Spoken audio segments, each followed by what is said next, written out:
Hello दोस्तों, आपका इस आइए सर्वप्रथम स्वागत है। मैं नीतीश कुमार। आज हमारा 3 जून है। कब तो 3 तारीख है आज। तो इसके बारे में हम लोग समझेंगे चीज़ें।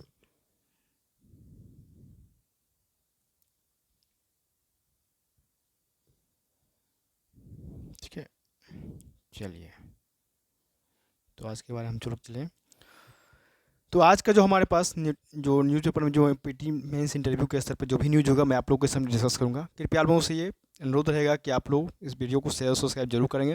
हमारी जो अभी एनसीईआरटी जो सीरीज चल रही है उसको भी आप लोग जरूर देखें। जो आगामी आप लोग अगर सुपर टेट एग्जाम देंगे या 69 बीपीएससी हो, आगामी 2024 में जो आपका यूपीएससी होगा, कोई भी एग्जाम की अगर देखेंगे तो उसमें आपको एनसीईआरटी का ज़रूरी है। एनसीईआरटी ये बेसिक प्रदान करता है आपको, बेसिक कॉन्सेप्ट उसमें रहेगा। और उसमें बात ये है कि जो एनसीईआरटी बुक है उसकी तरह से ये नोट्स पर तैयार किया गया है। ठीक है, और नेक्स्ट जो है वो अपने आप में ये बहुत ही बेहतर है। और इसमें आपको टाइम का बचाव होगा, क्योंकि आपका जो एनसीईआरटी बुक है उसको पढ़ के आपको नोट्स बनाना होता है, तो उससे आपका टाइम का भी बचाव होगा। तो इसलिए अगर जिन्हीं को और किन्हीं को अगर मतलब परचेज करना हो तो उसका पीडीएफ आपको अवेलेबल हो जाएगी। डिस्क्रिप्शन बॉक्स में आपका जो नंबर होगा उस पर आप मैसेज या कॉल कर सकते हैं। बहुत ही बेहतर नोट्स है। और जितना भी हो सके मैं आप लोगों से विनती जरूर रहेगा कि आप लोग इस वीडियो को जिन्होंने भी अभी तक हमारे चैनल को शेयर और सब्सक्राइब नहीं किया तो कृपया लाइक शेयर और सब्सक्राइब जरूर करेंगे। चलिए, तो हम लोग जो है सो आज का जो डिस्कस करेंगे, आज का जो टॉपिक्स हैं, जो में से जो इंपॉर्टेंट टॉपिक्स हैं वो आप लोग के सामने डिस्कस कर रहे हैं। तब के लिए चलिए हम लोग स्टार्ट करते हैं अपना। ये देखिए, ये आपको क्या हुआ है तो उड़ीसा में अभी आपको कल जो है सो क्या है तो ट्रेन की हादसा हुआ है चीज़ें, इसके बारे में न्यूज़ है हमारा। चलिए आगे चलते हैं चीज़ें।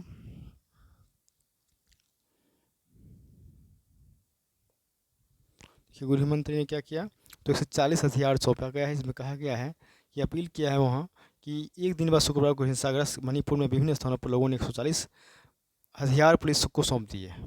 चीज़ है, चलते हैं आगे।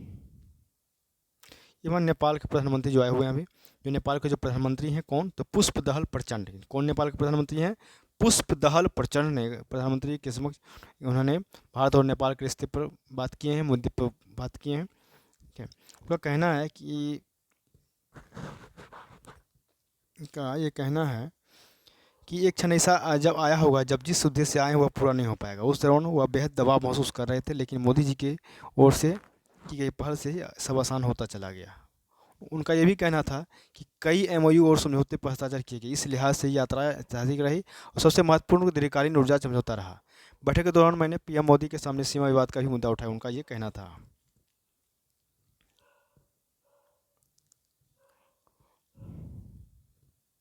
ये चीज़ आपको है। गलबन के हीरो की पत्नी, कौन गलबन के जो हीरो थे मतलब कोई है, तो उनकी पत्नी ने एलआईसी पर मोर्चा संभाला, उनकी पत्नी ने एलआईसी पर मोर्चा संभाला है। पहले शिक्षिका थी रेखा, शादी से पहले रेखा सिंह जो थी वो जवाहरलाल नवोदय विद्यालय में शिक्षिका थी। शादी के महज 15 महीनों के बाद ही उनके पति दीपक जो है बलिदान हो गए थे, तो उनके जगह पर ये तैनात किए गए हैं। देश की सुरक्षा के लिए जिस गलवान घाटी में भारतीय सेना के जांबाज सिपाही दीपक ने बलिदान दिया था, उसी पूर्वी लद्दाख में लेलेसी पर उनकी पत्नी रेखा ने मोर्चा संभाल लिया। उत्तरी कमान के प्रमुख लेफ्टिनेंट जनरल उपेंद्र द्विवेदी ने शुक्रवार को लद्दाख दौरे पर लेफ्टिनेंट रेखा सिंह से भेंट की और उनसे देश सेवा के लिए जज्बे को सराहा।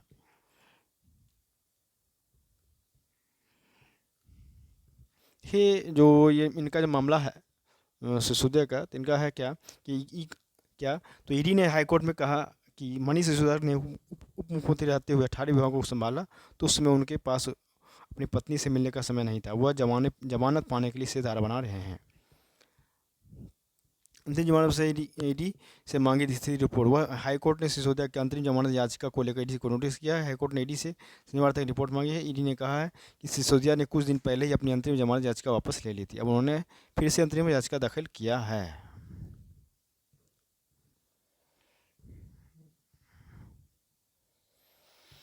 चलिए, तो आगे हम लोग टॉपिक चलेंगे।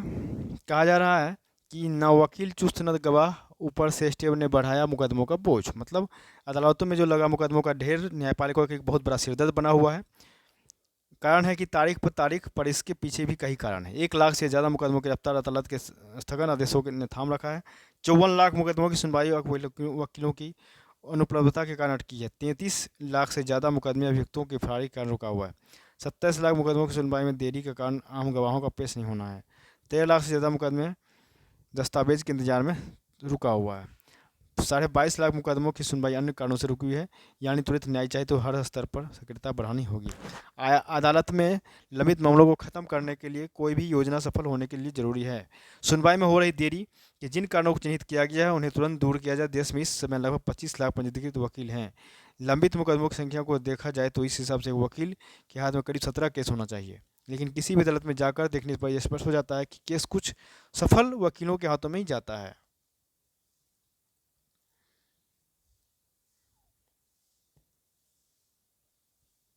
कि कहा जा रहा है जो उच्च शिक्षण संस्थान है उनकी गुणवत्ता सुनिश्चित करने के लिए बनेंगे नियम। मतलब उच्च शिक्षण जो हायर सेकेंडरी जो है उच्च शिक्षण संस्थान जो है, हायर एजुकेशन जो है, संस्थान जो है, इंस्टीट्यूट जो है, वहाँ से क्या है उनकी गुणवत्ता का निर्धारण जब अलग अलग नियामकों या मानकों के तहत नहीं होगा तो देश में इसके लिए एकीकृत व्यवस्था तैयार की जाएगी रहेगी। इसमें किसी भी क्षेत्र से जुड़े उच्च शिक्षण संस्थान शामिल हो सकेंगे। गुणवत्ता निर्धारण करने के लिए राष्ट्रीय स्तर पर एक राष्ट्रीय प्रत्यायन परिषद NIC का गठन किया जाएगा। यह क्या करेगा कि यह उच्च शिक्षण संस्थानों के प्रदर्शन, गवर्नेंस एवं नियमों का पालन करने आदि प्रमुख मानकों के आधार पर उनकी गुणवत्ता सुनिश्चित करेंगी। प्रत्येक उच्च शिक्षण संस्थानों को अपनी प्रगति की अब सालाना रिपोर्ट देनी होगी। मतलब शिक्षा मंत्रालय ने उच्च शिक्षण संस्थानों की गुणवत्ता सुनिश्चित करने और उन्हें नई ऊंचाई देने के लिए एक मसौदा तैयार किया है।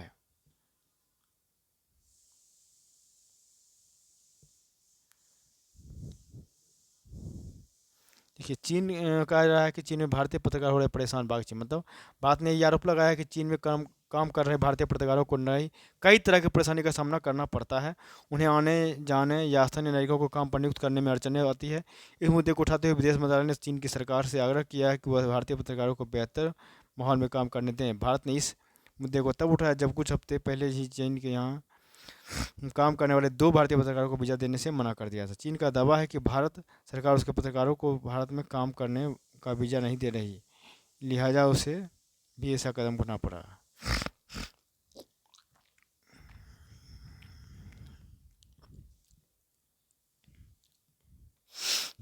अब देखिए यहाँ पे कहा जा रहा है कि प्रधानमंत्री नरेंद्र मोदी 22 जून 2023 को अमेरिकी कांग्रेस के संयुक्त अधिवेशन को संबोधित करेंगे। PM मोदी जो है भारत के पहले प्रधानमंत्री होंगे जो अमेरिकी कांग्रेस के संयुक्त अधिवेशन को दोबारा संबोधित करेंगे। इससे पहले PM मोदी ने 8 जून 2016 को अमेरिकी कांग्रेस को संबोधित किया था। PM मोदी पहली बार अमेरिका की द्विपक्षीय आधिकारिक यात्रा पर जा रहे हैं। इसके पहले राष्ट्रपति जो बाइडेन की सरकार ने सिर्फ 2 वैश्विक नेताओं को द्विपक्षीय यात्रा पर आमंत्रित किया था।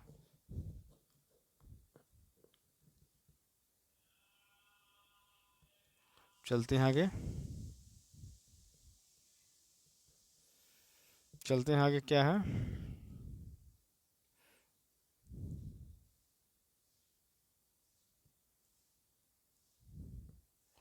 चलिए तो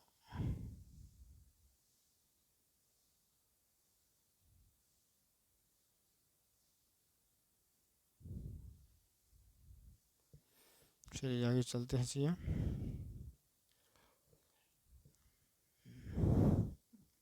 तो आप लोग जिन्होंने भी अभी तक हमारे चैनल को शेयर और सब्सक्राइब नहीं किया तो कृपया शेयर और सब्सक्राइब जरूर करें और वीडियो को शुरू से लास्ट जरूर देखें। इससे क्या होगा कि आपका जो आने वाले नोटिफिकेशन वो आपको आसानी से प्राप्त हो सकेगा।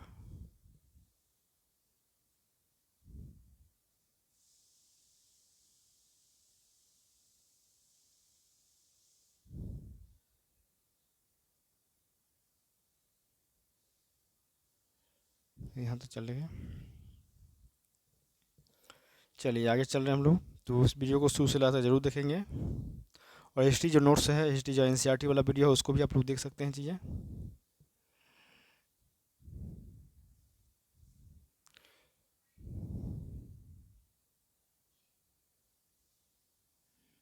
चलिए तो ये चीज़ें हैं कि आभासी मैदान में लड़ते युवा। मतलब कहा जा रहा है कि बीते दिनों मध्य प्रदेश के कटनी में वीडियो रील बनाकर इंटरनेट मीडिया पर साझा करने के लिए युवक ने राष्ट्रीय पक्षी मोर के पंख उखाड़ दिए।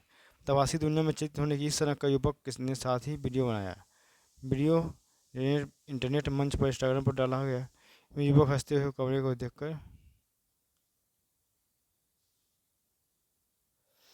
क्या आगे चलेंगे। कहा जा रहा है वित्तीय स्थिति सुदृढ़ कायम रहे, सतर्कता। मतलब पिछले दौरान अगर देखा जाए दशक के दौरान देश के सरकारी बैंकों की जो वित्तीय स्थिति थी वो क्या थी, गिरावट आई है, ठीक है। लिहाजा केंद्र सरकार जो है विगत 5 वर्षों के दौरान 16-17 से लेकर 20-21 तक सरकारी क्षेत्र के बैंकों को पुनर्जीवीकरण पुनर्पूंजीकरण के लिए 3,10,997 करोड़ रुपए का अभूतपूर्व निवेश किया। इससे इन क्या होगा, तो इन बैंकों को लाभ आवश्यक मदद मिली। अभी हाल ही में आरबीआई द्वारा वार्षिक प्रतिवेदन जारी किया गया है।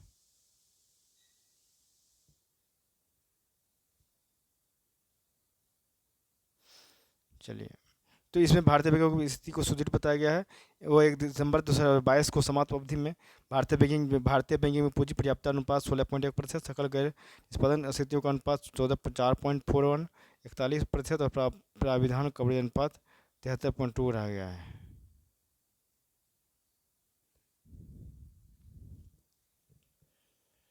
आगे चल रहे हैं चीज़ें।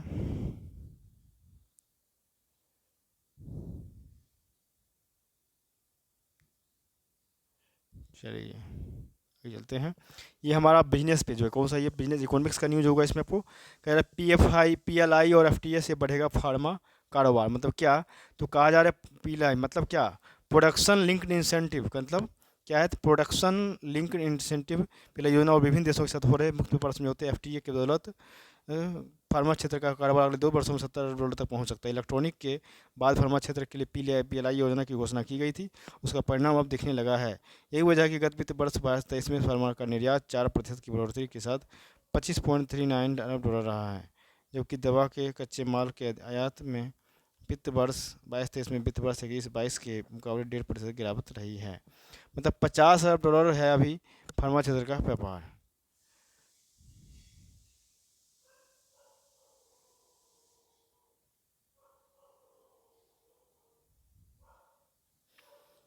तो ये चीज़ें हैं कि आयात पर निर्भरता खत्म होने के साथ निर्यात में बड़ी बढ़ोतरी की संभावना भी है। मतलब घरेलू जो कंपनी है उसका कहना है कि आपको अगले 2 साल में दवा निर्माण के लिए आयात पर निर्भरता खत्म होने के साथ साथ निर्यात में बढ़ोतरी की भी बड़ी संभावना दिख रही है। ऑस्ट्रेलिया के साथ एफटीए से वहाँ का बाजार भी भारत के लिए खुल रहा है। इस साल कनाडा और ब्रिटेन के साथ भी एफटीए होने की, मतलब अभी पहले एफटीए आपका ऑस्ट्रेलिया के साथ हुआ है, वहाँ का बाजार भी भारत के लिए खुल रहा है। उसको इस साल में आपको कनाडा और ब्रिटेन के साथ भी एफटीए होने की संभावना है, जिसका लाभ भारतीय दवा उद्योग को मिल सकता है। 3 साल पहले फार्मा निर्यात 16 अरब डॉलर के करीब था, जो अभी 25 अरब डॉलर पार कर गया है। पिछले महीने फार्मा क्षेत्र के निर्यात में वृद्धि हुआ है। अब है यहाँ पे एक टॉपिक आ रहा है कि एमपीसी की आगामी बैठक ब्याज में बदलाव की उम्मीद नहीं। मतलब आरबीआई की जो आगामी नीति है, आरबीआई की आगामी मौद्रिक नीति समिति एमपीसी बैठक में ब्याज दरों में बदलाव होने की उम्मीद नहीं है।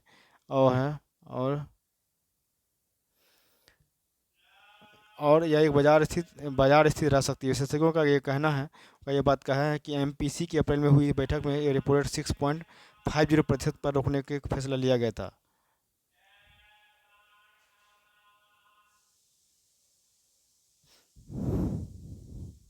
चलिए तो आगे चलते हैं हम लोग। तो आप लोगों से गुजारिश रहेगा कि कृपया जितना हो सके लाइक और शेयर सब्सक्राइब जरूर करें चैनल को। देखिए ये आपका क्या है, तो आतंक पर प्रहार का वृक्ष ने लिया संकल्प। मतलब क्या, आतंक के प्रहार का वृक्ष ने लिया संकल्प। मतलब the good Kaif of good में भारत को परेशान कर रहे सीमा पर आतंक को रोकने पर बनी सहमति। मतलब 5 भारतीय अर्थव्यवस्था वाले देशों में समूह ब्रिक्स ने पाकिस्तान का नाम लिए बगैर सीमा पार आतंकवाद, आतंकियों धन और प्रोत्साहन देने वाले सहित आतंक से सभी स्वरूपों पर रोक लगाने के लिए मिलकर प्रयास करने का संकल्प जताया है। ब्रिक्स में भारत, रूस, ब्राज़ील, दक्षिण अफ्रीका और चीन भी शामिल हैं, जो हर मसले पर पाकिस्तान का बचाव करता है। लेकिन इस बार सीमा पार से आतंकवाद झेल रहे भारत की चिंता पर चीन ने सहमति जताई है। सम्मेलन में विदेश मंत्री एस जयशंकर ने भाग लिया। सम्मेलन में कौन भाग लिए हैं, तो जो हमारे विदेश मंत्री हैं, कौन, एस जयशंकर ने भाग लिया है।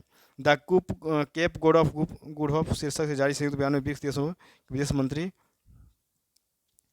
विदेश मंत्रियों ने हर जगह के और हर तरह के आतंकवाद के बड़े शब्दों में निंदा किया है। ये बहुत ही अच्छा टॉपिक है, इसको आपको तैयार करने की ज़रूरत है। अब है यूक्रेन, कहा जा रहा है क्या कि यूक्रेन में क्या, तो कहा जा रहा है यूक्रेन में भारत की नीति पर आगे बढ़ेगा ब्रिक्स। मतलब ब्रिटेन ने यूक्रेन के युद्ध को ख़त्म कराए जाने के प्रयासों का समर्थन किया है। भारत ने बातचीत और कूटनीति के जरिए समस्या के समाधान पर बल दिया है। नई दिल्ली में विदेश मंत्रालय के प्रवक्ता अरिंदम बागची ने कहा है कि ब्रिक्स जो है ने यूक्रेन युद्ध को बातचीत के जरिए ख़त्म कराए जाने की भारत की मान्यता पर प्रशंसा की है और उसके समर्थन का ऐलान भी किया है। और संयुक्त राष्ट्र में भारत की नीति के अनुसार ही ब्रिक्स ने यूक्रेन में युद्ध विराम के लिए आगे बढ़ाने की ये आवश्यकता जताई है। आगे है भारत अमेरिका के साथ अरब देशों के गठजोड़ की बड़ी स्थिरता। मतलब भारत जो है, भारत यूएई और सऊदी अरब और अमेरिका में हुआ गठबंधन और उनके शीर्ष सुरक्षा अधिकारियों के बीच जो है विचार विमर्श की पूरे क्षेत्र के लिए अच्छा है। इससे बहुआयामी व्यवस्था बनाने में मदद मिलेगी जिसका लाभ क्षेत्र और विश्व के लोगों को होगा। यह बात कौन है? तो यह बात जो है संयुक्त राष्ट्र सुरक्षा परिषद के अध्यक्ष कौन है?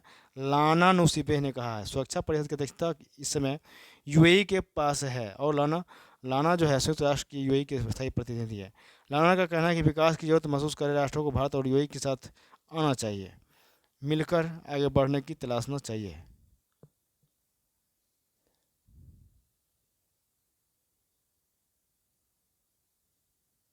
ठीक है, आगे चल रहे हैं। ये भी कहा जा रहा है, इसको भी थोड़ा देखने की जरूरत है कि कहा जा रहा है कि सुरक्षा परिषद का ढांचा अनैतिक तत्काल सुधार की मतलब सुरक्षा परिषद जो है वर्तमान ढांचा जो है विकृत और अनैतिक है। इसमें कई नई ताकतों और भावनाओं के उभार की संभावना नजर नहीं आती है। इसीलिए कहा जा रहा है कि विश्व की इस शक्तिशाली संस्था में अवलंब सुधार होना चाहिए, मतलब जल्दी जल्द इसको सुधार होना चाहिए। यह बात संयुक्त राष्ट्र में भारत के स्थायी प्रतिनिधि रुचिरा कंबोज कई देशों के अनेकों विशेषज्ञों ने कही है। सुधार परिषद में सुधार के सिलसिले में आयोजित सम्मेलन का संयुक्त राष्ट्र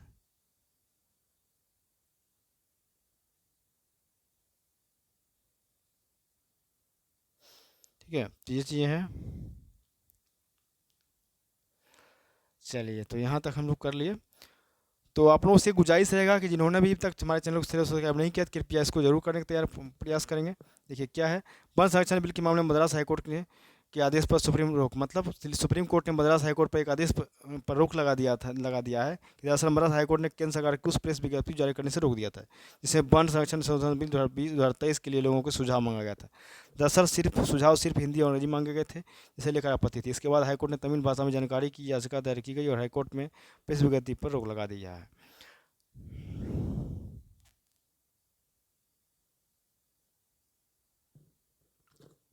चलिए, तो आगे चल रहे हैं। चाहिए तो हम लोगों ने जो है आज का जो टॉपिक्स डिस्कस किया है, जो इम्पोर्टेंट टॉपिक्स था उसको मैंने डिस्कस किया है। आप लोगों से गुजारिश रहेगा कि आप लोग इस वीडियो को शुरू से लास्ट तक जरूर देखेंगे, जितना हो सके लाइक शेयर सब्सक्राइब जरूर प्रयास करेंगे। भी हम लोगों से गुजारिश विनती भी रहेगा कि जो लोग तैयारी कर रहे हैं उसको जोड़ें आप चैनल से, और उनकी भी तैयारी हो सके। आने वाले दिनों में बहुत सारे सेशन होने वाले हैं, उसको भी नज़र बनाए रखना है आप लोगों को। जितना हो सके आप लोग तैयारी करने का प्रयास करेंगे और हम लोग की तरफ से पूरी कोशिश होगी कि आपका एग्ज़ाम अच्छा जाए, आपका एग्ज़ाम हो, आप सिलेक्शन हो। चलिए, तब लोग फिर नेक्स्ट सेशन में मिलते हैं, तब तक के लिए बहुत बहुत धन्यवाद।